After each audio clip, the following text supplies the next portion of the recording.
রাষ্ট্রনায়ক বা রাজনৈতিক নেতাদের ইতিহাসে সবচাইতে ক্ষমতাধর ব্যক্তি, যার মুখের কথায় লক্ষ কোটি মানুষ উদ্বেলিত হতো, যার আঙ্গুলের ইশারায় সারি সারি মানুষ মৃত্যুর দিকে ছুটে যেত, পরম করুণাময় আল্লাহর দরবারে হাত তুলে নিজের জন্য দোয়া করার কথা ভুলে গিয়ে যার জন্য মানুষ দোয়া করত, তিনি শেখ মুজিবুর রহমান।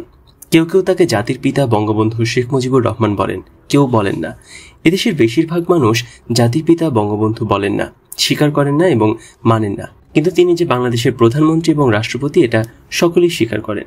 1975-এর 15 আগস্ট মসজিদে ফজরের আজান হচ্ছে, আসসালাতু খায়রুম মিনান নাওম, আসসালাতু খায়রুম মিনান নাওম। মুসল্লিরা শয্যা ছেড়ে নামাজে যাচ্ছে। ঠিক সেই সময় বাংলাদেশের সবচাইতে ক্ষমতাধর ব্যক্তি রাষ্ট্রপতি শেখ মুজিবুর রহমান বাঁচার জন্য, শুধু বাঁচার জন্য দীর্ঘ 3 ঘন্টা, 3.5 ঘন্টা কত চেষ্টা তদবির না করেছেন। তার প্রাণ বাঁচার জন্য তার সেনাবাহিনী প্রধানের কাছে ফোন করেছেন, সেনাবাহিনীর ঢাকা ব্রিগেড কমান্ডারের কাছে ফোন করেছেন, তার নিরাপত্তার দায়িত্বে নিয়োজিত সেনা ইউনিট প্রধানের কাছে ফোন করেছেন, পুলিশের আইজির কাছে ফোন করেছেন, পুলিশ কন্ট্রোল রুমে ফোন করেছেন, গণভবনে ফোন করলেন, কিন্তু কোনো জায়গা থেকে একটুও সাড়া শব্দ এলো না। সর্বশক্তিমান পরম করুণাময় আল্লাহ রব্বুল আলামিন শেখ মুজিবুর রহমান এবং তার পরিবার পরিজনের জীবন রক্ষার জন্য একটি মানুষকেও পাঠালেন না।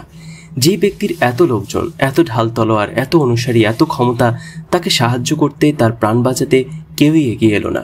মানুষের জন্য নিবেদিত প্রাণ দেশপ্রেমিককে বন্দি করে, বিচার না করে, বন্দিদশায় হাতে হ্যান্ডকাফ পরা অবস্থায় সামনে থেকে বুকে গুলি করে হত্যা করে পবিত্র পার্লামেন্টে দাঁড়িয়ে দম্ভের সাথে কোথায় সিরাজ শিকদার বলা, দম্ভ করা স্বাধীনতার ইশতেহার পাটকারী এম.এ. রশিদ, শেখ মুজিবের ভাগ্নে শেখ শহীদ যখন ছাত্রলীগের সভাপতি, তখন এম.এ. রশিদ ছাত্রলীগের সাধারণ সম্পাদক। শেখ কামালের সঙ্গে দ্বন্দ্বের কারণে এম.এ. রশিদ দীর্ঘদিন শেখ মুজিবের কাছে যাননি। এম.এ. রশিদ বলেন, বঙ্গবন্ধু যে অল্প কিছুদিনের মধ্যে মারা যাবেন এটা আমি বুঝতে পেরেছিলাম। শেখ মনি ভাইয়ের অনুরোধে 1975-এর জুলাই আগস্টে আমি যখন গণভবনে বঙ্গবন্ধুর সঙ্গে দেখা করতে যাই, আমাকে দেখি বঙ্গবন্ধু বলে উঠলেন, পৃথিবীতে এমন কেউ আছে যে আমার দরবারে হাজির হবে না, বলে অট্ট হাসি দিলেন। সেই বলা আর হাসিতে ছিল ভয়ানক অহংকার, প্রচণ্ড গরিমা। তখনই আমার মন বলে উঠল, বঙ্গবন্ধু আর বেশি দিন পৃথিবীতে নেই। 15 আগস্টের শিক্ষা হচ্ছে আল্লাহকে ভয় করা, সবসময় আল্লাহকে স্মরণ রাখা, মানুষের প্রতি অমানুষের আচরণ না করা, মানুষকে সম্মান করা, নিজেকে সর্বে সর্বা মনে না করা, মানুষকে ভালোবাসা, আত্মহমিকা ও গরিমা বর্জন করা। কিন্তু দুঃখ ও পরিতাপের বিষয়, শেখ হাসিনা, শেখ রেহানা এবং তার পরিবার পরিজন, আত্মীয়রা 15 আগস্ট থেকে বিন্দুমাত্র শিক্ষা নেয়নি, বরং 15 আগস্টের ঘটনা থেকে তারা আরও কুশিক্ষা অর্জন করল। তারা মানুষকে চুল পরিমাণও ভালোবাসে না, মানুষকে অপমান অপদস্থ করে প্রচণ্ড আনন্দ বোধ করে। প্রধানমন্ত্রী শেখ হাসিনা এবং তার ছোট বোন শেখ রেহানার এখন একই অ্যাকাউন্ট, একই হিসাব। দুই বোনের মধ্যে অনেক ঝগড়াঝাড়ির পর দুজনে মিলে একটি অ্যাকাউন্ট হওয়ার বিনিময়ে আপোষ করেছে। এই দুই বোনের বর্তমানে আমেরিকায় 3টি ডিপার্টমেন্টাল স্টোর রয়েছে। এর একটি চালায় প্রধানমন্ত্রী শেখ হাসিনার মেয়ে পুতুল ও তার স্বামী, অপরটি চালায় শেখ হাসিনার ছেলে জয় এবং তৃতীয়টি চালায় প্রধানমন্ত্রীর ছোট বোন শেখ রেহানার ছেলে ববি। এছাড়া এই দুই বোনের বিভিন্ন দেশে প্রায় 3 থেকে 4 হাজার কোটি টাকা নগদ আছে। প্রধানমন্ত্রীর চাচাতো ভাই শেখ হেলাল এমপি প্রায় 100,000 কোটি টাকার উপরের মালিক। প্রধানমন্ত্রীর চাচাতো বোন লুনা এবং মিনা শত শত কোটি টাকার মালিক। প্রধানমন্ত্রীর অপর চাচাতো ভাই রুবেল ও তার অন্যান্য ভাইরা শত কোটি টাকার মালিক হয়েছে। প্রধানমন্ত্রীর চাচাতো চাচা শেখ হাফিজুর রহমান টোকেন প্রায় 500 কোটি টাকার মালিক।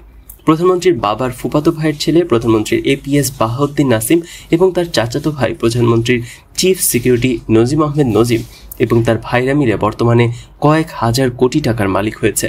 প্রধানমন্ত্রী শেখ হাসিনার নিকট এবং দূর সম্পর্কের আত্মীয় স্বজনের এমন কেউ নেই যিনি বর্তমানে 100 কোটি টাকার মালিক হননি। একটা প্রচণ্ড রক্তক্ষয়ী সশস্ত্র যুদ্ধের মধ্যে দিয়ে আমরা স্বাধীনতা অর্জন করলাম। নিরস্ত্র বাঙালি সশস্ত্র হলো, অকাতরে জীবন বিলিয়ে দিল। আমাদের স্বাধীনতা যুদ্ধে বা মুক্তিযুদ্ধে পৃথিবীর অন্যান্য দেশও প্রত্যক্ষ করলো এবং পরোক্ষভাবে জড়িয়ে পড়ল। ভারত মুক্তিবাহিনীর সাথে এক হয়ে যুদ্ধ করল। মার্কিন যুক্তরাষ্ট্র আমাদের বিপক্ষে যুদ্ধ করার জন্য 7ম নৌবহর পাঠালো। সোভিয়েত রাশিয়া আমাদের পক্ষে মার্কিন 7ম নৌবহর মোকাবেলা করার জন্য সাবমেরিন পাঠালো। বিশ্বের অন্যান্য দেশও পরোক্ষভাবে পক্ষে বিপক্ষে আমাদের মুক্তিযুদ্ধে জড়িয়ে পড়ল। সারা দুনিয়া তোলপাড় করে প্রায় 1 লক্ষ পাকিস্তানি হানাদার সৈনিককে পরাজিত করে 16 ডিসেম্বর 1971 আমরা বিজয়ী হলাম, স্বাধীন হলাম। কিন্তু এরপরও আমাদের স্বাধীনতার ঘোষক, স্বাধীনতা দিবস নিয়ে, জাতীয় পতাকা নিয়ে, জাতীয় সঙ্গীত নিয়ে বিতর্ক রয়েই গেল। অনেকেই ভাবতে পারেন এসব ছোটখাটো তুচ্ছ ব্যাপার নিয়ে কোনো বিতর্ক করে লাভ নেই, আবার অনেকেই ভাবতে পারেন না এসব আমাদের অনেক গুরুত্বপূর্ণ ও মূল্যবান বিষয়, এর মীমাংসা বা সমাধান হওয়া দরকার। ঢাকা বিশ্ববিদ্যালয়ের শিক্ষিকা আওয়ামী বুদ্ধিজীবী ডক্টর নীলিমা ইব্রাহিম দৈনিক বাংলাবাজার পত্রিকায় এক প্রবন্ধ লিখে শেখ হাসিনা সরকারের কাছে দাবি করেছেন 26শে মার্চের পরিবর্তে 7ই মার্চকে আমাদের স্বাধীনতা দিবস ঘোষণা করতে হবে। ডক্টর নীলিমা ইব্রাহিমের এই দাবি করার যুক্তি হচ্ছে, তার ভাষায় আমাদের জাতির জনক বঙ্গবন্ধু শেখ মুজিবুর রহমান 7ই মার্চে সোহরাওয়ার্দী উদ্যানে ভাষণে বলেছেন, এবারের সংগ্রাম মুক্তির সংগ্রাম, এবারের সংগ্রাম স্বাধীনতার সংগ্রাম, অতএব 7ই মার্চই আমাদের প্রকৃত স্বাধীনতা দিবস।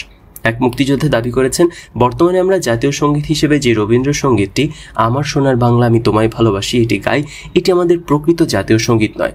দেশ স্বাধীনের পরে জাতীয় সঙ্গীত হিসেবে সঙ্গীতমহল বিশেষের উপর চাপিয়ে দেয় এটি একটি রবীন্দ্রসঙ্গীত মাত্র, যে এদেশের কোনো কবি সাহিত্যিক দ্বারা রচিত হয়নি। মুক্তিযুদ্ধের সময় বাংলাদেশের জাতীয় সঙ্গীত হিসেবে এই গান গাওয়া হয়নি।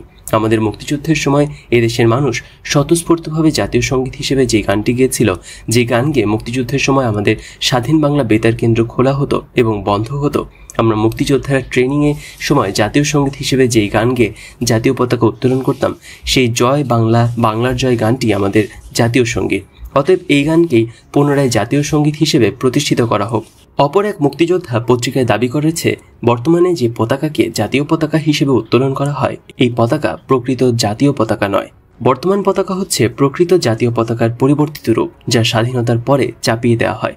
গোটা বাঙালি জাতি স্বেচ্ছায় স্বতঃস্ফূর্তভাবে শহরে গ্রামে গঞ্জে প্রত্যেক ঘরে ঘরে জাতীয় পতাকা হিসেবে যে পতাকা উড়িয়ে স্বাধীনতা দাবি করেছে এবং পতাকার তলে দাঁড়িয়ে বাংলাদেশ সরকারের প্রথম শপথ নিয়েছে, এবং আমরা মুক্তিযোদ্ধারা যে পতাকার তলে দাঁড়িয়ে জীবন দিয়ে পতাকার মর্যাদা রক্ষার শপথ নিয়ে মুক্তিযুদ্ধে প্রাণ বিলিয়ে দিয়েছি, সেই সবুজ পতাকার লাল বৃত্তে হলুদ রঙের বাংলাদেশের মানচিত্র খচিত পতাকাই আমাদের প্রকৃত জাতীয় পতাকা। আমরা সেই পতাকাকেই জাতীয় পতাকা হিসেবে দেখতে চাই। বর্তমানে যে পতাকা রয়েছে, এই পতাকা হচ্ছে প্রকৃত জাতীয় পতাকার বিকৃত রূপ, যা স্বাধীনতার পরে জাতির উপর চাপিয়ে দেওয়া হয়। এছাড়া স্বাধীনতার ঘোষক নিয়ে বিতর্ক তো শুরু হয়েছে এবং এখনো পর্যন্ত চলছে, অর্থাৎ কে বাংলাদেশের স্বাধীনতা ঘোষণা করেছেন তা নিয়ে বাংলাদেশের জন্ম থেকে অদ্যাবধি অবিরাম বিতর্ক চলছে।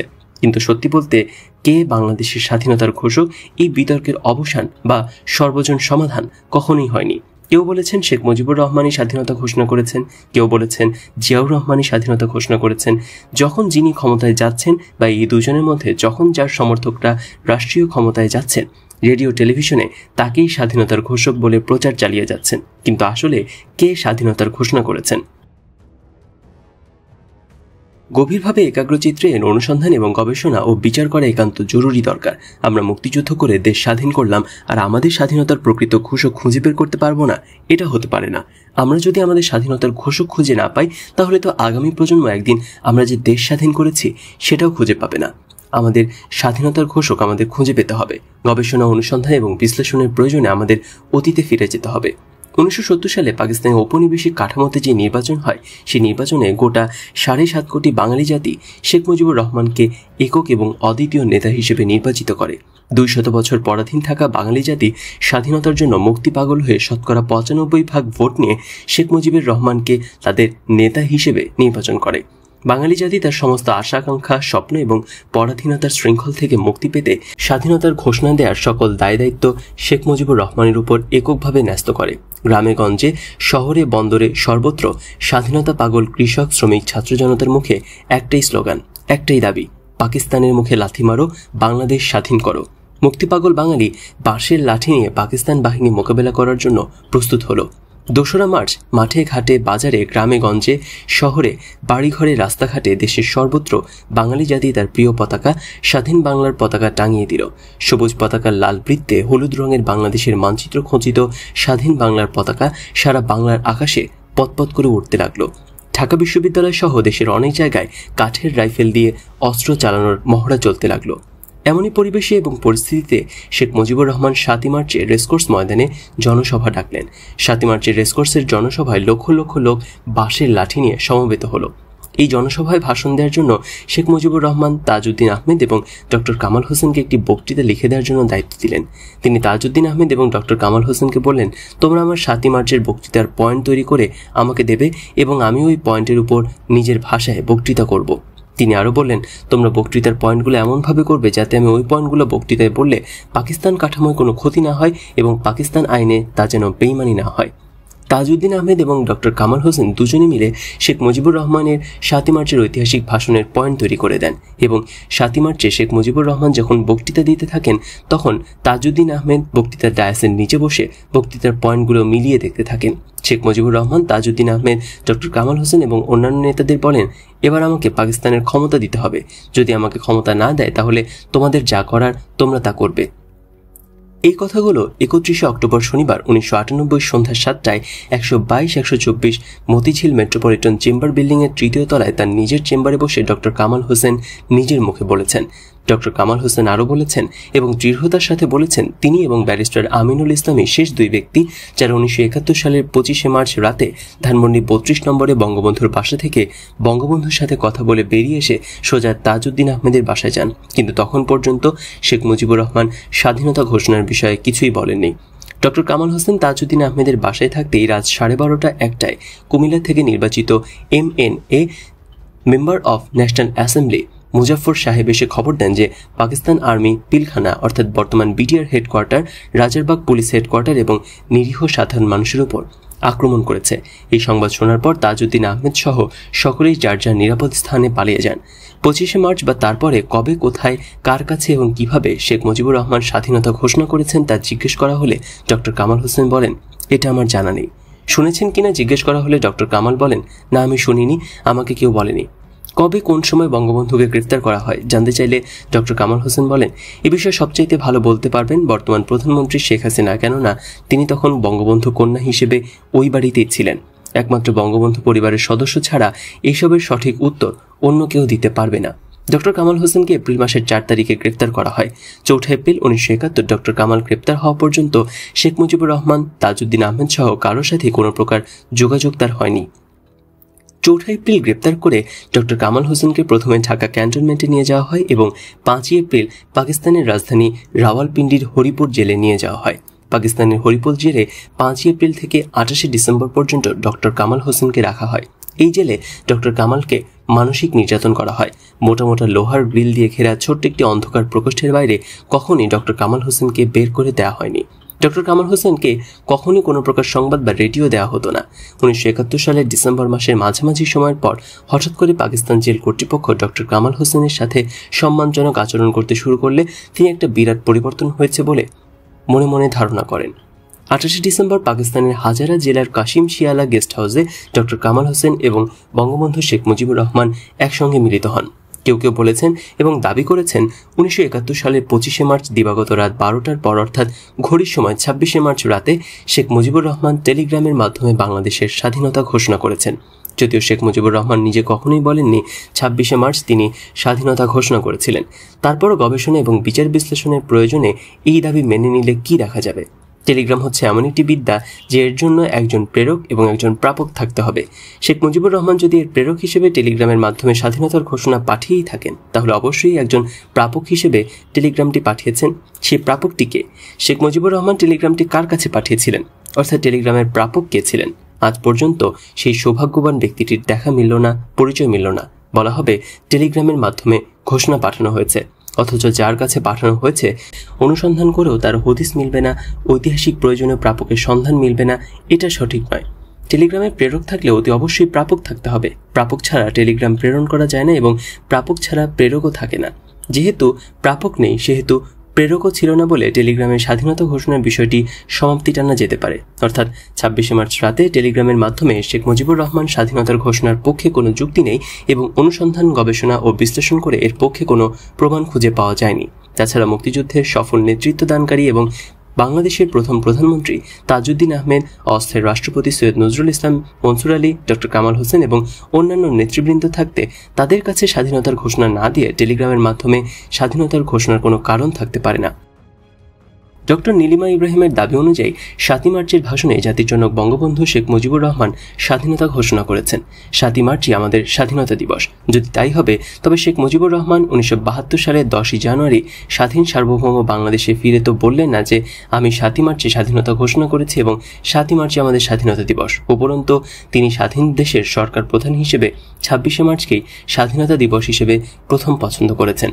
শেখ মুজিবুর রহমান ৭ই মার্চের ভাষণের পরবর্তী পর্যায়ে এক জায়গায় ঠিকই বলেন, এবারের সংগ্রাম আমাদের মুক্তির সংগ্রাম, এবারের সংগ্রাম স্বাধীনতার সংগ্রাম। এই কথা বলেই তিনি পাকিস্তানি শাসকদের কাছে ৪টি শর্ত দিয়ে তার বক্তৃতা শেষ করেন। শেখ মুজিবুর রহমান ভাষণের শেষ পর্যায়ে পাকিস্তানের প্রেসিডেন্ট জেনারেল ইয়াহিয়া খানের উদ্দেশ্যে বলেন, আমাদের দাবি মানতে হবে। প্রথম, সামরিক আইন মার্শাল ল উইথড্র করতে হবে, সমস্ত সেনাবাহিনী লোকদেরকে ব্যারাকে ফেরত যেতে হবে, যেভাবে হত্যা করা হয়েছে তার তদন্ত করতে হবে এবং জনগণের প্রতিনিধিদের কাছে ক্ষমতা হস্তান্তর করতে হবে, অর্থাৎ তার নিজের কাছে। এই ৪টি দাবির মধ্যে শেখ মুজিবুর রহমানের কাছে ক্ষমতা হস্তান্তর করা অর্থাৎ শেখ মুজিবুর রহমানকে পাকিস্তানের প্রধানমন্ত্রী করাই মুখ্য এবং গুরুত্বপূর্ণ দাবি। এখানে বিচার বিশ্লেষণ এবং বিবেচনার বিষয় হলো, যদি পাকিস্তানের প্রেসিডেন্ট জেনারেল ইয়াহিয়া খান শেখ মুজিবের ৭ই মার্চের দাবি মেনে নিত তাহলে কি হতো? বাংলাদেশ কি স্বাধীন হতো? কবি নির্মলেন্দু গুণের ভাষায়, তাহলে আর যাই হোক এই যাত্রায় বাংলাদেশ স্বাধীন হতো না। শেখ মুজিবের ৭ই মার্চের ভাষণের দাবি অনুযায়ী শেখ মুজিবকে যদি পাকিস্তানের প্রধানমন্ত্রী করা হতো তাহলে নিশ্চয়ই বাংলাদেশ স্বাধীন হতো না, পাকিস্তানই থেকে যেত। ৭ই মার্চের ভাষণে শেখ মুজিবুর রহমান পাকিস্তান সেনাবাহিনীকে হুঁশিয়ার করে দিয়ে বলেন, আমরা তোমাদের ভাতে মারবো, পানিতে মারবো, তোমরা আমাদের ভাই, তোমরা ব্যারাকে থাকো, কেউ তোমাদের কিছু বলবে না। পাকিস্তানি সেনাবাহিনী ৭ মার্চ থেকে ২৫শে মার্চ রাত ১২টা পর্যন্ত ব্যারাকে রইল, কেউ বের হলো না। এদিকে পাকিস্তানিরা ৭ই মার্চের পরে পশ্চিম পাকিস্তান থেকে পূর্ব পাকিস্তানে অর্থাৎ আজকের বাংলাদেশে ঢাকা তেজগাঁ এয়ারপোর্ট দিয়ে বিমানে করে দিবারাত্রি ২৪ ঘন্টা সৈন্য আনতে লাগলো। ৭ই মার্চের ভাষণে শেখ মুজিবুর রহমান বললেন, যে পর্যন্ত আমার দাবি আদায় না হবে খাজনা ট্যাক্স সব বন্ধ করে দেওয়া হলো, কেউ দিবে না। জনগণ পাকিস্তান সরকারকে খাজনা ট্যাক্স দেওয়া বন্ধ করে দিল।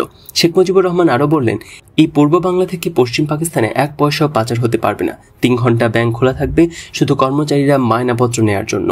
ঠিকই ব্যাংকগুলো থেকে পাকিস্তানে ১ পয়সাও পাচার হলো না। সরকারি কর্মকর্তা কর্মচারীরা শেখ মুজিবের নির্দেশেই চলতে লাগলো। সরকারি বেসরকারি প্রশাসন সম্পূর্ণরূপে শেখ মুজিবের নিয়ন্ত্রণে চলে গেল। ১১০০ মাইল দূরে মাঝখানে ভারতের মতো বিশাল রাষ্ট্রের ওপর থেকে পাকিস্তানের আর কিছুই করার থাকলো না। বাংলাদেশ কার্যত পাকিস্তান থেকে বিচ্ছিন্ন হয়ে আলাদা দেশে পরিণত হলো।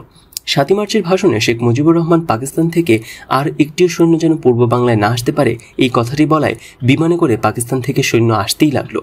২৩শে মার্চ পাকিস্তান দিবস।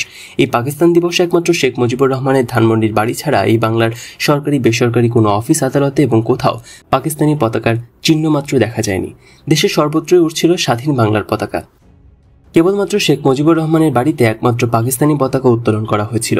পরে ঢাকা বিশ্ববিদ্যালয়ের একদল ছাত্র ধানমন্ডি ৩৫ নম্বরে শেখ মুজিবের বাড়িতে গিয়ে জোরপূর্বক পাকিস্তানি পতাকা নামিয়ে তাতে আগুন লাগিয়ে দেয়। ওই সময় শেখ মুজিবুর রহমান তার বাড়িতে থাকলেও ঘরের বাইরে আসেননি। এক সামরিক পরিসংখ্যানে দেখা যায় ১৯৭১ সালের ৭ই মার্চ পর্যন্ত পূর্ব পাকিস্তানে যত পাকিস্তানি সৈন্য ছিল তার শতকরা ৬৫% ছিল বাঙালি, যারা ২৫শে মার্চের পর মুক্তিযুদ্ধে অংশ নিয়েছিল এবং ৩৫% ছিল মূল পাকিস্তানি। এই ৩৫% পাকিস্তানি সৈন্যদের অধিকাংশই ছিল অফিসার, যারা যুদ্ধ পরিচালনা করে কিন্তু সরাসরি যুদ্ধ করে না। আর ৬৫% বাঙালি পাকিস্তানি সৈনিকদের মধ্যে প্রায় সবাই ছিল নন কমিশনার সিপাহী, যারা সরাসরি যুদ্ধ করে। ১৯৭১ সালের ৭ই মার্চ পর্যন্ত পাকিস্তানি সেনাবাহিনীর অবাঙালি ৩৫% সৈন্য পাকিস্তানি বাঙালি ৬৫% সৈন্যের কাছে এক ধরনের জিম্মি দশাই ছিল। ৭ই মার্চের পর থেকে ২৫শে মার্চ পর্যন্ত পাকিস্তানিরা বাঙালি সৈন্যদের চাইতে ২০ থেকে ৩০ গুণ বেশি অবাঙালি সৈন্য ঢাকায় আনে এবং তারপরই ২৫শে মার্চ রাত ১২টার পর বাঙালিদের উপর আক্রমণ শুরু করে। শেখ মুজিবুর রহমান যদি সত্যিকার অর্থে কায়মনে দেশের স্বাধীনতা চাইতেন তাহলে ৭ই মার্চের ভাষণে শেখ মুজিবুর রহমান পাকিস্তানের ক্ষমতায় যাওয়ার দাবির আড়ালে স্বাধীনতা প্রসঙ্গটি চাপা না দিয়ে পরিষ্কার করে বাংলাদেশের স্বাধীনতা ঘোষণা করতেন। গোটা বাঙালি জাতির দেয়া স্বাধীনতা ঘোষণার দায়িত্বটি শেখ মুজিবুর রহমান যদি পালন করে বলতেন, আমি আজ থেকে বাংলাদেশকে স্বাধীন রাষ্ট্র হিসেবে ঘোষণা করলাম, এখন থেকে পাকিস্তানের সাথে আমাদের আর কোনো সম্পর্ক নেই, আমরা স্বাধীন সার্বভৌম রাষ্ট্র, আমাদের দেশের নাম বাংলাদেশ, পাকিস্তান থেকে একটি সৈন্য আর আসতে পারবে না, বিমানবন্দর বন্ধ করে দেওয়া হলো এবং বাংলাদেশে অবস্থানরত পাকিস্তানি সৈন্যদের বন্দী করা হলো, তাহলে বিনা রক্তপাতে বিনা যুদ্ধে আমরা স্বাধীন রাষ্ট্র এবং জাতি হিসেবে পৃথিবীর মানচিত্রে স্থান পেতাম। মাঝখানে ভারতের মতো বিশাল শত্রু রাজ্য পাড়ি দিয়ে ১১০০ মাইল দূর থেকে পাকিস্তানিদের আর কিছুই করার থাকতো না। যেমন 1971-এর 16 ডিসেম্বর পাকিস্তানি সৈন্যদের বন্দী করার পর পাকিস্তানিদের কিছুই করার ছিল না। খুব বড়জোর হলে পাকিস্তানি 35% অবাঙালি সৈন্যদের সাথে 65% বাঙালি সৈন্যদের একটি খুবই ছোটখাটো এবং সীমিত যুদ্ধ বা লড়াই হতো, যা কেবলমাত্র ক্যান্টনমেন্টে সীমাবদ্ধ থাকত। পরিবেশ পরিস্থিতি এবং সম্পূর্ণ সুযোগ থাকা সত্ত্বেও শেখ মুজিবুর রহমান স্বাধীনতা ঘোষণা করার দায়িত্ব পালন না করায় আমাদের স্বাধীনতা পেতে লক্ষ লক্ষ মানুষকে অকাতরে প্রাণ দিতে হয়েছে, লক্ষ লক্ষ মা বোনের ইজ্জত নিতে হয়েছে। আসলে শেখ মুজিবের 7 মার্চের ভাষণকে বিশ্লেষণ করলে দেখা যাবে পাকিস্তানের ক্ষমতায় যাওয়ার জন্য একটি চমকপ্রদ অসাধারণ সত্যযুক্ত ভাষণ, ইংরেজিতে যাকে বলা হয় ট্রিমেন্ডাস কন্ডিশনাল স্পিচ। এই ভাষণকে কোনো বিচার বিশ্লেষণে স্বাধীনতার ঘোষণা বলা যাবে না। ইতিহাসের বিচার বিশ্লেষণে শেখ মুজিবুর রহমানের 7 মার্চের ভাষণকে বলা যায় ট্রিমেন্ডাস কন্ডিশনাল স্পিচ বা চমকপ্রদ অসাধারণ শর্তযুক্ত ভাষণ। শেখ মুজিবুর রহমান যদি 7 মার্চের ভাষণে প্রকৃত অর্থেই চূড়ান্তভাবে স্বাধীনতা ঘোষণা করেই থাকবেন, তাহলে ওই ভাষণে পাকিস্তানের প্রেসিডেন্ট জেনারেল ইয়াহিয়া খানের কাছে পাকিস্তানের প্রধানমন্ত্রী হওয়ার দাবি করেছিলেন কেন? ওই ভাষণের মুখ্য এবং গুরুত্বপূর্ণ বিষয় ছিল শেখ মুজিবুর রহমানকে পাকিস্তানের প্রধানমন্ত্রী করা। 23 মার্চ পাকিস্তানের দিবসে শেখ মুজিব তার ধানমন্ডির বাড়িতে স্বাধীন বাংলার পতাকার পরিবর্তে পাকিস্তানের পতাকা উত্তোলন করেছিলেন কেন? শেখ হাসিনার ঐক্যমত্যের সরকার মন্ত্রী আসম আরব দাবি করেছেন রাষ্ট্রীয়ভাবে 2 মার্চকে স্বাধীনতা পতাকা উত্তোলন দিবস পালন করতে হবে। 2 মার্চকে যদি স্বাধীনতার পতাকা উত্তোলন দিবস হিসেবে পালন করা হয়, তাহলে শেখ মুজিবুর রহমানের 7 মার্চের ভাষণের গুরুত্ব কতটুকু থাকে? যেখানে 7 মার্চে পাকিস্তানি সেনাবাহিনীর অবাঙালি দুর্বল 1000-5 সৈন্যকে বন্দী করে প্রায় বিনা যুদ্ধে বিনা রক্তপাতে বাংলাদেশ স্বাধীন করা সম্ভব ছিল, তা না করে পূর্ব পাকিস্তানে অধিক পাকিস্তানি সৈন্য সমাবেশ করার পূর্ণ সুযোগ দিয়ে 25 বা 26 মার্চ আমাদের উপর আক্রমণ করা পর্যন্ত দীর্ঘ সময় দেওয়া হয়েছিল কেন? 25 মার্চ রাতে ডক্টর কামাল হোসেন ঘরে থাকতে এবং হাতের কাছে তাজউদ্দিন আহমেদ সহ অন্যান্য জাতীয় নেতৃবৃন্দ উপস্থিত থাকতেও শেখ মুজিবুর রহমান কেন তাদের কাছে স্বাধীনতার ঘোষণা দিলেন না? 25 মার্চের কালো রাতে নিরীহ নিরস্ত্র বাঙালির উপর পাকিস্তানি বর্বর বাহিনী যখন পৈশাচিক আক্রমণ শুরু করলো এবং নির্বিচারে বাঙালি হত্যা করতে লাগলো এবং বাঙালি সৈনিক, ইপিআর, পুলিশ, আনসার পাকিস্তানি হানাদারদের মোকাবেলায় যুদ্ধ করতে লাগলো, তখন শেখ মুজিবুর রহমান দিশেহারা বাঙালির নেতৃত্ব না দিয়ে কেন পাকিস্তানিদের কাছে ধরা দিলেন? তাহলে কি শেখ মুজিবের কন্যা শেখ হাসিনা যে বলেন 26 মার্চ দুপুর 2:30-3টায় পাকিস্তানের জেনারেল টিক্কা খান আমাদের বাসায় এসে আব্বাকে সেলুট দিল, দিয়ে আব্বাকে বলল, স্যার আমাদের সাথে আপনাকে চলে যেতে হবে, প্রেসিডেন্ট ইয়াহিয়া খান আপনার সাথে আলোচনা করার জন্য আমাকে একটি স্পেশাল বিমান সহ পাঠিয়েছে আপনাকে রাওয়ালপিন্ডি নিয়ে যাওয়ার জন্য, আপনি ম্যাডামকে সাথে নিয়ে নিতে পারেন, চাইলে অন্য কাউকে নিতে পারেন। আব্বাকে সসম্মানে জেনারেল টিক্কা খান নিয়ে গেল, যাওয়ার সময় মাকে জেনারেল টিক্কা খান স্যালুট দিয়ে গেল। তাহলে এটাই কি সত্যি? শেখ মুজিবুর রহমান কি মনে করেছিলেন প্রেসিডেন্ট ইয়াহিয়া খান তাকে পাকিস্তানের প্রধানমন্ত্রী বানানোর জন্য রাওয়ালপিন্ডি নিয়ে যাচ্ছেন? আর তাই কি পাকিস্তান হানাদার বাহিনী আক্রমণের মুখে গোটা বাঙালি জাতিকে অসহায় অরক্ষিত রেখে তিনি জেনারেল টিক্কা খানের সাথে পাকিস্তান চলে গেলেন? পাকিস্তানি নরপিশাচ হায়নাদের আক্রমণের মুখে আপোষকামী নেতার আপোষের ফলে দিশেহারা নাবিকের মতো কিংকর্তব্য বিমূঢ় বাঙালি জাতি ঠিক সেই সময় পাকিস্তানি সেনাবাহিনীর কঠোর শৃঙ্খলার মধ্যে থাকা বাঙালি সৈনিক পাকিস্তানি সেনা আইনে ফায়ারিং স্কোয়াডে মৃত্যুদণ্ডের সম্পূর্ণ ঝুঁকি নিয়ে এলেন এক তরুণ বাঙালি সৈনিক। মুক্তিপাগল স্বাধীনতাকামী মানুষকে তিনি শোনালেন স্বাধীনতার অমর বাণী। চট্টগ্রাম কালুরঘাট বেতার কেন্দ্র থেকে তিনি ঘোষণা করলেন, আমি মেজর জিয়া বলছি, আমি বাংলাদেশের স্বাধীনতার ঘোষণা করলাম। 27 মার্চ প্রত্যুষে ইথারে ভেসে এলো এই অমর স্বাধীনতার বাণী। সঙ্গে সঙ্গে বাংলার মুক্তি পাগল দামাল ছেলেরা ঘর থেকে বেরিয়ে পড়ল মুক্তিযুদ্ধে ঝাঁপিয়ে পড়ার জন্য। কালুরঘাট বেতার কেন্দ্র থেকে মেজর জিয়াউর রহমান প্রথমে ঘোষণা করলেন, I am major Zia, president of people's republic of Bangladesh, I declared independent of Bangladesh. পরে কৌশলগত কারণে তিনি বললেন, I am major Zia, I declared independent of Bangladesh on behalf of our great leader Sheikh Mujibur Rahman. Major Ziaur রহমানের স্বাধীনতার ঘোষণায় কি পাকিস্তানের প্রেসিডেন্ট ইয়াহিয়া খানের সাথে আপোষের ভিত্তিতে শেখ মুজিবুর রহমানের ক্ষমতা গ্রহণের পথে অন্তরায় হলো? এর পরপরই 17 এপ্রিল তাজউদ্দিন আহমেদের নেতৃত্বে ঘটে গেল আরেক ঐতিহাসিক ঘটনা। ভারত সরকার প্রত্যক্ষ তত্ত্বাবধানে আন্তর্জাতিক বিশ্বের বহু দেশের সাংবাদিকদের সামনে কুষ্টিয়া জেলার মেহেরপুরের বৈদ্যনাথতলার আম্রকাননে 17 এপ্রিল তাজউদ্দিন আহমেদের নেতৃত্বে স্বাধীন বাংলাদেশের বিপ্লবী সরকার শপথ গ্রহণ করল। তাজউদ্দিন আহমেদ হলেন বাংলাদেশের প্রথম প্রধানমন্ত্রী। প্রধানমন্ত্রী হিসেবে তাজউদ্দিন আহমেদ তার মন্ত্রিসভা গঠন করলেন। শেখ মুজিবুর রহমানের অনুপস্থিতিতেই শেখ মুজিবুর রহমানকে করা হলো রাষ্ট্রপতি, সৈয়দ নজরুল ইসলামকে করা হলো অস্থায়ী রাষ্ট্রপতি। যদি শেখ মুজিবুর রহমান আপোষের ভিত্তিতে পাকিস্তানের ক্ষমতা গ্রহণ প্রক্রিয়া যদি গিয়েও থাকেন, তাহলে তাজউদ্দিন আহমেদের নেতৃত্বে স্বাধীন বাংলাদেশ সরকারের শপথ গ্রহণ শেখ মুজিব ইয়াহিয়া আপোষ ফর্মুলা কি ভণ্ডুল করে দেয়নি? আর এই জন্যই কি সফল নেতৃত্ব দিয়ে সরকার পরিচালনা করে দেশ স্বাধীন করে স্বাধীন দেশে শেখ মুজিবুর রহমানকে ফিরিয়ে আনার পর প্রধানমন্ত্রী তাজউদ্দিন আহমেদকেই শেখ মুজিবুর রহমান তার মন্ত্রিসভা থেকে নিগৃহীত করে বের করে দিয়েছিলেন? হয়তো এর জন্যই স্বাধীনতার ঘোষক জিয়াউর রহমান সেনাবাহিনী সর্বজ্যেষ্ঠ সিনিয়র হওয়া সত্ত্বেও শেখ মুজিবুর রহমান জিয়াউর রহমানকে সেনাবাহিনী প্রধান না করে চাকরিতে জুনিয়র শফিউল্লাহকে সেনাবাহিনী প্রধান করেছিলেন। শুধু তাই নয়, যে মুক্তিযোদ্ধারা প্রাণের বিনিময়ে দেশ স্বাধীন করল, যুদ্ধে বিজয়ী হলো, দেশে ফিরে এসে কোন আক্রোশের কারণে শেখ মুজিবুর রহমান বিজয়ী মুক্তিযোদ্ধাদের ছুঁড়ে ফেলে দিলেন, এবং যে প্রশাসন মুক্তিযুদ্ধের সময় পাকিস্তানিদের দাবিদারি করেছে, বাঙালিদের হত্যা করেছে, মুক্তিযুদ্ধের বিরোধিতা করেছে, সেই পরাজিত প্রশাসনকে কী কারণে শেখ মুজিবুর রহমান পুনঃপ্রতিষ্ঠিত করলেন? মুক্তিযোদ্ধাদের অবজ্ঞা করে, অবহেলা করে, অত্যাচার করে, শুধুমাত্র সদিচ্ছার অভাব এবং মুক্তিযোদ্ধাদের প্রকৃত তালিকা না করে অমুক্তিযোদ্ধাদের, এমনকি রাজাকারদেরও মুক্তিযোদ্ধার সনদ বিতরণ করে শেখ মুজিবুর রহমান এক কলঙ্কের সৃষ্টি করলেন। কিন্তু কেন?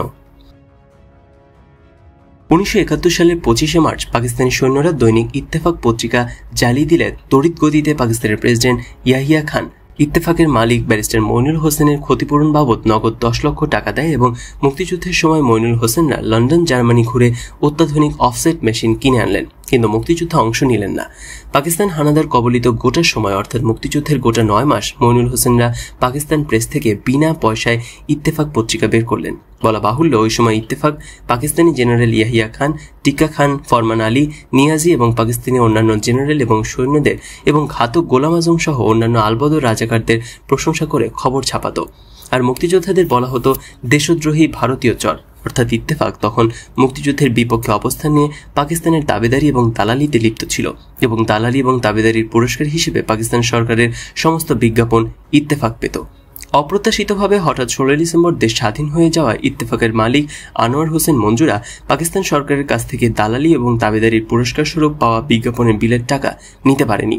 লক্ষ প্রাণের বিনিময়ে দেশ স্বাধীনের পরে পূর্বের পরিচয়ের সূত্র ধরে স্বাধীন দেশের কর্ণধার শেখ মুজিবুর রহমানের কাছ থেকে পাকিস্তানের দালালির এবং দাবিদারির সেই বিলের টাকা নেয়। কোনো বিবেকবান মানুষ এই বিলের টাকা দিতে পারে? এই জন্যই কি লক্ষ লক্ষ মানুষ জীবন আর মা বোনের ইজ্জতের বিনিময়ে বাংলাদেশ স্বাধীন করা হয়েছে? ধিক শেখ মুজিব, ধিক্কার। এদেশের মানুষ মুক্তি পাগল দামাল ছেলেরা প্রাণের মায়া ছিন্ন করে দেশমাতৃকার মুক্তির জন্য প্রাণপণ লড়াই করেছে, হানাদার পাকিস্তানি বাহিনীর সাথে মুখোমুখি যুদ্ধ করেছে। ঠিক তখনই পাকিস্তানি সরকার মুক্তিযুদ্ধ নস্যাৎ করার জন্য কুমতলবে ইপিএস এর পরীক্ষা নিল। নিজের প্রাণের বিনিময়ে পাকিস্তানি হানাদারকে কবল থেকে দেশ এবং দেশের মানুষকে বাঁচানোর সেই অগ্নি পরীক্ষার দিনে বাংলার দামাল ছেলেরা পাকিস্তানের বিরুদ্ধে যুদ্ধ শুরু করলো। আর স্বার্থান্বেষী চরম সুবিধাবাদী কতিপয় ব্যক্তি পাকিস্তান সরকারের দেয়া সেই ইপিএস পরীক্ষায় অংশ নিল, এবং দেশপ্রেম বিবর্জিত ওই ব্যক্তিরা ইপিএস পরীক্ষায় উত্তীর্ণ হয়ে ইস্ট পাকিস্তান ক্যাডার সার্ভিসের চাকরিতে যোগ দিল। লক্ষ প্রাণের বিনিময়ে দেশ স্বাধীনের পরে মুক্তিযুদ্ধের সাথে সম্পর্কহীন শেখ মুজিবুর রহমান ওই বিশ্বাসঘাতক দেশদ্রোহীদের স্বাধীন বাংলাদেশ ক্যাডার সার্ভিসের চাকরিতে পুনর্বহাল করলেন। কিন্তু কেন?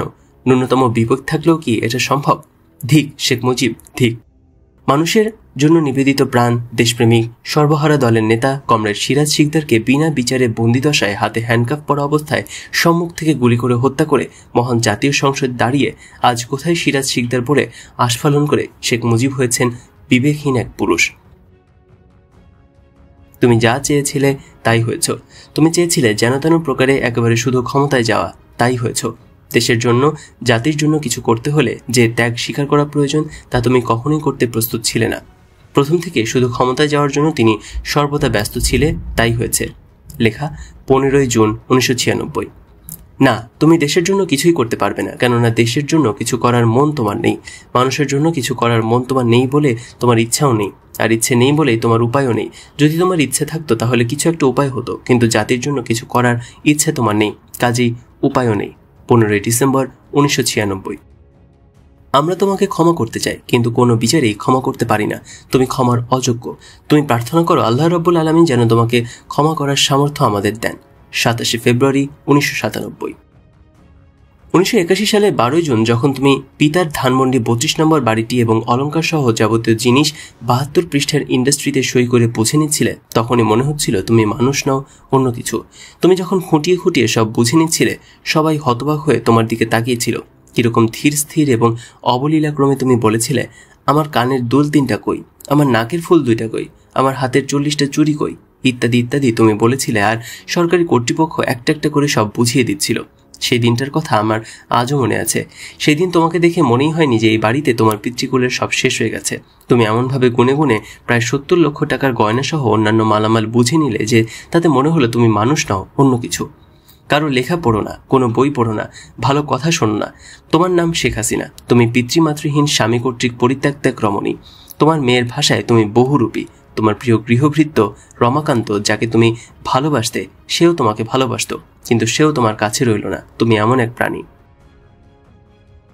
শিক্ষা, এই সবই তুমি আমাদের দিয়েছ। তোমাদের কাছ থেকেই এসব আমাদের পাওয়া। তুমি যা দিয়েছ তার সবটুকুই আমরা পেয়েছি। নতুন করে তোমার কাছ থেকে আমাদের আর পাওয়ার কিছুই নেই। তাই তুমি যা দিয়েছ তা আমরা সকলের কাছে ফাঁস করে দিতে চাই। তাতে তুমি দুঃখ পেলে আমাদের কিছুই করার নেই। এই শিক্ষা তুমি আমাদের দিয়েছ। তোমার কাছ থেকে এই শিক্ষা আমরা পেয়েছি। সেদিন হয়তো তুমি ভাবনি তোমার এই শিক্ষাই তোমার বিরুদ্ধে কাজে লাগিয়ে দেব। এই হয়, আসলে এই হয়। তোমার মতো যারা এই শিক্ষা দেয় তারা কেউই ভাবে না যে এই শিক্ষা একদিন তাদের বিরুদ্ধেই কাজে লেগে যাবে। তাই হয়তো তুমিও ভাবনি। তোমাকে অসংখ্য ধন্যবাদ। একেবারে খালি হাতে বিদায় না দিয়ে অন্তত শিক্ষাটা দিয়েছিলে, নইলে তো মাঠে মারা যেতে হতো। অবশ্য তুমি তাই চেয়েছিলে। তোমার দেয়া শিক্ষাটা বেঁচে কিনি, অন্তত বাঁচার চেষ্টা করি। শেষবারের মতো বলি, তুমি দুঃখ করো না। বিশ্বাস করো, তোমার বিরুদ্ধে এছাড়া আমাদের আর কিছুই করার ছিল না। জানি বিশ্বাস করবে না, কারণ তোমার মাঝে বিশ্বাস বলে কিছু নেই। মুক্তিযুদ্ধের চেতনা হচ্ছে মানুষের মনন জগতের এক ধরনের অনুভূতি, যে অনুভূতির ফলে একটা গোটা জাতির মন মানসিকতার আমূল পরিবর্তন ঘটে এবং পরিবর্তনের ফলে গোটা জাতির মন থেকে পুরনো ধ্যান ধারণা, ব্যক্তি স্বার্থপরতা ছেড়ে নতুন মন এবং ভাবনা নিয়ে গড়ে ওঠে। এই মন এবং ভাবনাকে বলা হয় চেতনা। আর এই গড়ে ওঠা নতুন মন ও ভাবনা বা চেতনা হচ্ছে নিজের চাইতে অন্যকে বেশি বড় করে দেখা, বেশি ভালোবাসা, নিজের ব্যক্তি স্বার্থের চাইতে দেশ এবং জাতির স্বার্থকে বেশি বড় করে দেখা, নিজের সব দুঃখ ভুলে গিয়ে অন্যের সুখ দুঃখকে প্রাধান্য দেয়া। একটা জাতির জীবনে এই চেতনা বছর বছর আসে না। একটি বিশেষ মুহূর্তে, একটি বিশেষ প্রয়োজনে হাজার হাজার বছর পর একটি জাতির জীবনে এরূপ একটি চেতনার জন্ম বা সৃষ্টি হয়। আর একটা জাতির জীবনে যখনই এই চেতনার সৃষ্টি হয়, তখনই সেই জাতি ব্যক্তি স্বার্থের ঊর্ধ্বে উঠে একে অপরকে নিজের মতো ভালোবাসে। কখনো কখনো নিজের চাইতে অন্যকে বেশি ভালোবাসে। নিজের চাইতে অন্যকে বেশি ভালোবাসা বা অন্যকে নিজের মতো করে ভালোবাসার চেতনাকেই বলা হয় মুক্তিযুদ্ধের চেতনা। জাতির জীবনে যখনই এই চেতনার জন্য জন্ম হয়, তখনই সেই জাতি মাথা তুলে দাঁড়ায়। পৃথিবীর কোনো শক্তি সেই জাতিকে দাবিয়ে রাখতে পারে না। অন্যকে নিজের চাইতে বেশি ভালোবাসার চেতনা হাজার হাজার বছর পর বাঙালি জাতির জীবনে এসেছিল 1971-এর মহান মুক্তিযুদ্ধের সময়। 1971 সালে বাঙালি জাতি নিজের সুখ দুঃখের চাইতে অন্যের সুখ দুঃখকে বড় করে দেখেছে, বেশি করে দেখেছে। নিজের চাইতে অন্যকে বেশি ভালোবাসার বা অন্যকে নিজের মতো ভালোবাসার চেতনা বারবার আসে না। হাজার বছরে একটা জাতির জীবনে একবারই এই চেতনা আসে। জাতির জীবনে যখন এই চেতনা আসে, তখন গোটা জাতি সকল প্রকার অন্যায়, অবিচার, স্বার্থপরতা, পরাধীনতা ইত্যাদি সকল কিছুর বিরুদ্ধে রুখে দাঁড়ায় এবং মুক্তির লড়াই শুরু করে। বাঙালি জাতির হাজার বছরের ইতিহাসে একমাত্র 1971-এর মুক্তিযুদ্ধের সময় বাঙালি এই চেতনায় উদ্বুদ্ধ হয়েছিল এবং গোটা জাতি তখন সকল প্রকার ব্যক্তি স্বার্থের ঊর্ধ্বে দেশ এবং জাতির স্বার্থকে বড় করে দেখেছে, অন্যকে নিজের চাইতে বেশি ভালোবেসেছে, সমস্ত বিদেশি পণ্য বর্জন করে দেশীয় পণ্য ব্যবহার করেছে। এক কথায়, মুক্তিযুদ্ধের চেতনা হচ্ছে নিজের চাইতে অন্যকে বেশি ভালোবাসা, নিজের ব্যক্তি স্বার্থের চাইতে দেশ এবং জাতির স্বার্থ বেশি দেখা। স্বাধীনের পর দেশপ্রেম বিবর্জিত রাজনৈতিক নেতৃত্ব রাষ্ট্রীয় ক্ষমতায় এসে মুক্তিযুদ্ধের এই চেতনাকে ধ্বংস করে দিয়েছে। আর এই মুক্তিযুদ্ধের চেতনা ধ্বংসকারী দেশপ্রেম বিবর্জিত রাজনৈতিক নেতৃত্বের নেতৃত্ব দিয়েছিলেন শেখ মুজিব। বলা যায়, শেখ মুজিবের নেতৃত্বেই মুক্তিযুদ্ধের চেতনা ধ্বংস হয়েছে। ইতিহাস সাক্ষ্য দেয়, ইংল্যান্ডের ক্রমওয়েল রাজতন্ত্রের ক্ষমতা লোভ করে নিজেই ক্ষমতার অপব্যবহার করে একজন স্বৈরাচারী শাসক হয়েছিলেন, কিন্তু ইংল্যান্ডের গণতান্ত্রিক জনতা তাকে ক্ষমা করেনি। দেশের প্রচলিত আইনে তার বিচার হয়েছিল তার মৃত্যুর পর। এই বিচার প্রিভি কাউন্সিল পর্যন্ত গড়িয়েছিল এবং তার ফাঁসি হয়েছিল। কবর হতে তার হাড়গোড় তুলে ফাঁসি কাষ্ঠে ঝুলানো হয়েছিল। এটাই হলো আইনের শাসন।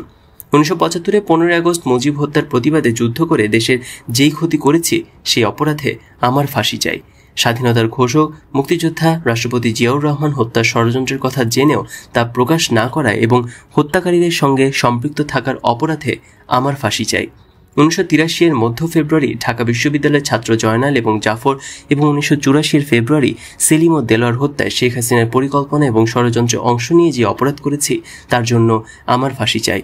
1992 সালের ডিসেম্বরে সার্ক শীর্ষ সম্মেলন পণ্ড করার জন্য শেখ হাসিনার পরিকল্পনা ও নির্দেশে হিন্দু মুসলমান রায়ট লাগিয়ে যে অপরাধ করেছি, তার জন্য আমার ফাঁসি চাই। 1992 সালের পর থেকে 1996 সালের মার্চ পর্যন্ত আন্দোলনের নামে ঢাকা শহরে শেখ হাসিনা নীল নকশা এবং নির্দেশে যে 103 জন লোক নিহত হয়, এই অজ্ঞাতনামা 103 জন মানুষের হত্যার দায় আমার ফাঁসি চাই। তবে তার আগে সম্পূর্ণ সুযোগ থাকা সত্ত্বেও সঠিক সময় শেখ মুজিবুর রহমান স্বাধীনতার ঘোষণা না করায় আমাদের স্বাধীনতার জন্য 30 লক্ষ মানুষকে শহীদ হতে হয়, নিহত হতে হয় এবং 2 লক্ষ মা বোনকে ধর্ষিত হতে হয়।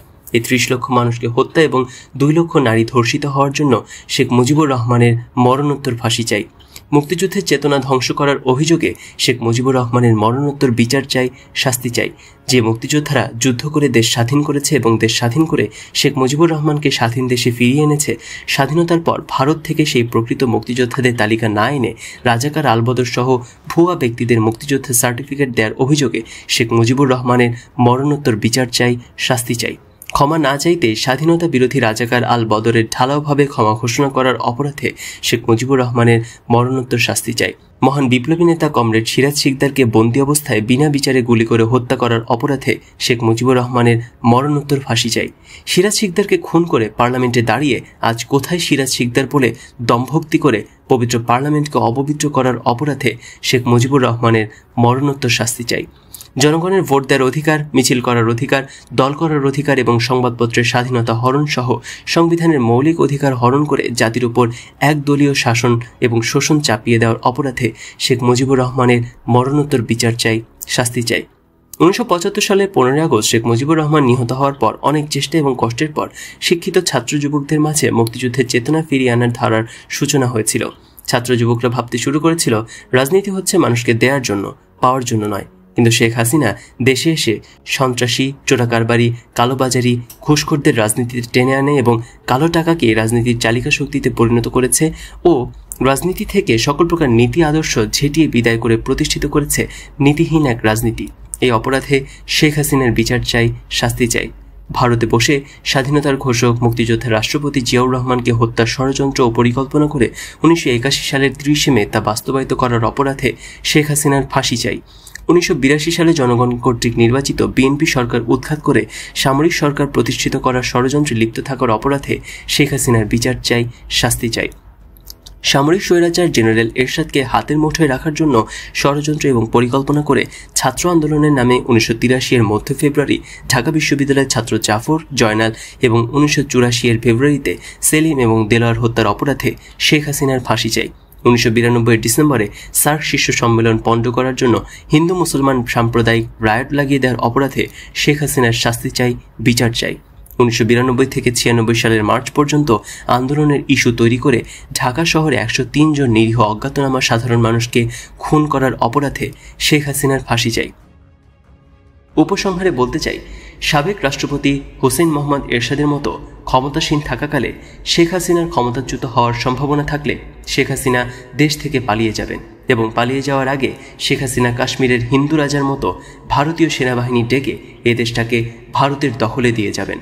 সমগ্র জাতি, বিশেষ করে বাংলাদেশ সেনাবাহিনী এবং মুক্তিযোদ্ধা হুঁশিয়ার।